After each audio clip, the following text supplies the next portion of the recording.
और ना जाने किस किस ने दुआ मांगी। जब मैं वहाँ पर बोल रही थी तो काफी सारे लोग रोए। आज तो मैं यहाँ शहर खा के मर जाऊंगी, मुझे आज किसी भी हालत में अपने घर जाना है। नहीं वीजे मिलते हैं तो ऑनलाइन शादियां होती है, उसके बाद वीजा मिलता है तो लड़कियां जाती है और बहुत प्यार से एक्सेप्ट करते हैं। वहाँ पर भी एक्सेप्ट करते हैं, यहाँ पर भी एक्सेप्ट करते हैं।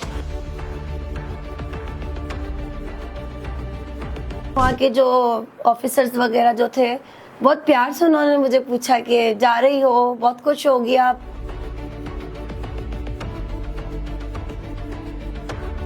पाकिस्तान बॉर्डर पर एंटर हुए तो वहाँ पर मेरे हस्बैंड को या इवन वहाँ की जो बॉर्डर लाइन है वहाँ तक जो है आने नहीं दिया जाता है वैसे नॉर्मली, लेकिन वहाँ पर उनको बुलाया गया, मिले हैं वहाँ पर और बहुत अच्छी तरीके से वेलकम किया गया। मेरा नाम अफशीन जहांगीर है और बेसिकली मैं इंडियन नेशनल हूँ। मेरी शादी कराची में हुई है मोहम्मद जहांगीर से और पिछले 11 साल से मैं कराची में ही रहती हूँ, लेकिन माँ बाप का घर जो है पेरेंट्स का वो जोधपुर राजस्थान इंडिया में है। तो मैं शादी के तकरीबन 3rd टाइम अभी गई थी। 16 मार्च को मैंने बॉर्डर क्रॉस किया था और 17 को मैं अपने होम टाउन पहुंची थी और 27 को मुझे वापस आना था कि मैं 1 से सवा महीने के अंदर अपना वापस आ जाऊंगी। लेकिन जब 23 तारीख को शाम को गाइडलाइंस ली है न्यूज़ में कि 48 आवर्स के अंदर अंदर जो भी पाकिस्तानी जहाँ पर भी हैं इंडिया में उन्हें बॉर्डर क्रॉस करना है। अब सिचुएशन ये थी कि इंडियन नेशनल, लेकिन वीज़ा तो था, डॉक्यूमेंट्स भी थे, निकाहनामा भी था, तो हम लोग कॉन्फिडेंट थे कि हम लोग जाएंगे शायद ये हमें भी भेज देंगे। लेकिन मैं जब बॉर्डर पहुंची हूँ और मेरे साथ मेरे ही जैसे केस की 30 बहनें थी उस दिन 25 अप्रैल को, ठीक है। फिर वहाँ जब हम पहुँचे तो मैंने जो वहाँ पर लाइव देखा, पाकिस्तानी पासपोर्ट को अंदर ले रहे थे, ब्लू पासपोर्ट पे तो बात ही नहीं कर रहे थे उस वक्त वो कि ये नूरी वीज़ा है, रिटर्न वीज़ा है या शादी हुई हुई है, वो कि हमें इससे कोई मतलब नहीं है। ब्लू पासपोर्ट की एंट्री नहीं है, सिर्फ ग्रीन पासपोर्ट की एंट्री है। ये सब सूरत हाल हुई और वहाँ मैंने देखा तो मैं कंट्रोल नहीं रहा कि अभी ये होगा क्या, हम लोग कैसे जाएंगे। तो बाहर बहुत सारी मीडिया खड़ी थी और उन लोगों से जाके मैंने रिक्वेस्ट करी, बात करी।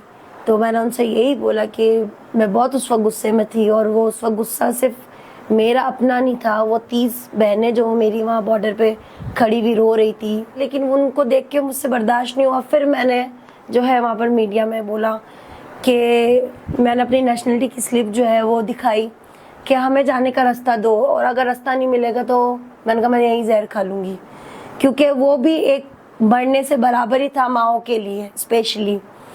फिर उसके बाद में वहाँ पर काफ़ी गर्मा गर्मी हुई, सारी मीडिया जमा हो गई, वहाँ के ऑफिसर्स भी बाहर आ गए। तो सवाल उनका ये था कि पहलगाम में जो आतंकी अटैक हुआ था उस पर आपका क्या कहना है। तो मैंने उसके ऊपर भी यही कहा, देखो जो भी हुआ उसको हम डिसएग्री करते हैं कि गलत ही हुआ है और इसमें हम आम जनता का कोई कसूर नहीं है। जो मतलब माएँ इधर से उधर हुई हुई हैं वो उसके अंदर क्या करेंगी। जो आतंकी हमला हुआ है आप उन्हें कड़ी से कड़ी सज़ा दें, उन्हें पकड़ें और उनके खिलाफ जो भी कार्रवाई आप कर सकते हैं करें, लेकिन इससे करने से क्या होगा मुझे नहीं मालूम। मैंने ये वहाँ बोला। मैंने ये भी कहा कि जिन्होंने किया है वो मेरे चाचा और भाई तो लगते नहीं है जिसकी सज़ा आप मुझे दे रहे हैं। इस तरीके से करके वीडियोस बहुत बने, न्यूज़ बहुत वायरल हुई, बात बहुत ऊपर तक गई। हम लोग तकरीबन मैं कम से कम 5 बजे तक वहाँ पर 18 बॉर्डर के बाहर बैठी रही हूँ। मेरे साथ सारी बहनें, उनको भी देख के हिम्मत आई कि नहीं कुछ ना कुछ तो होगा। मैंने कहा इंशाल्लाह चलेंगे, यहाँ से ज़रूर चलेंगे। और ना जाने किस किस ने दुआ मांगी। जब मैं वहाँ पर बोल रही थी तो काफ़ी सारे लोग रोए और आज मुझे भी रोना आता है कि जो माएँ फंसी हुई है और जो वहाँ से अब निकल नहीं पा रही है, तो प्लीज़ उनके लिए कुछ करें। पॉजिटिवली इस चीज़ को सीरियसली लें और आप पॉजिटिव वे में जाके इसको सोचें। जैसी जो लड़कियां हैं या और भी विजिटर्स जो गए थे, मैंने ऐसे ऐसे लोग देखे जो 3 दिन पहले ही आए थे और वो एक लेडी तो रो रही थी कि मैं अपनी माँ की कब्र भी नहीं देख सकी, मैं अपने भाइयों को गले लगा के मिल नहीं सकी। तो ये चीज़ आज से तो नहीं हो रही है ना कि 2-3 साल हुए शादी हो रही है। ये चीज़ 1947 के बाद से चल रही है सर, कि हम लोग शादियां हो रही हैं, बच्चियां आ रही है जा रही। इवन 2 महीने पहले ही हमारे रिलेटिव्स में एक बच्ची और शादी करके आई है।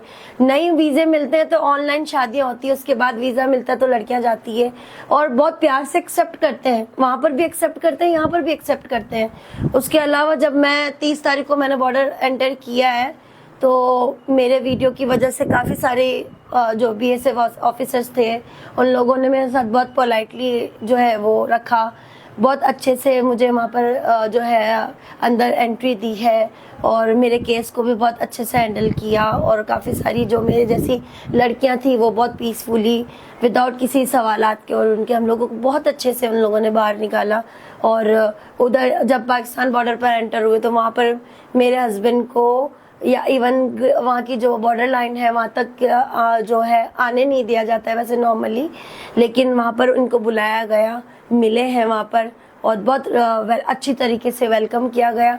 तो जिस तरह मेरा वेलकम हुआ और जिस तरीके से मैं आई हूँ और अपने घर अपने बच्चों के पास अपने हस्बैंड के पास, तो इसी तरीके से जो भी अपने फैमिली से दूर हैं और जो अभी हो चुकी हैं, प्लीज़ प्लीज़ कुछ आप करें कि इस प्रॉब्लम को सॉल्व करें।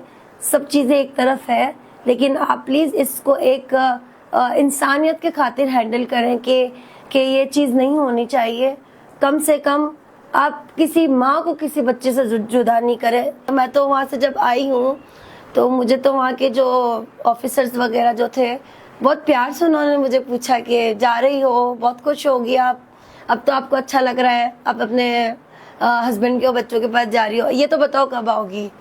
इस तरीके से उन्होंने मुझसे सवाल किया गेट पे। मैंने कहा ज़रूर आऊँगी इंशाल्लाह, जैसे ही सब चीज़ें बेहतर होगी मैं आऊँगी। तो उन्होंने कहा आप फिक्र नहीं करें, ये भी ठीक हो जाएगा।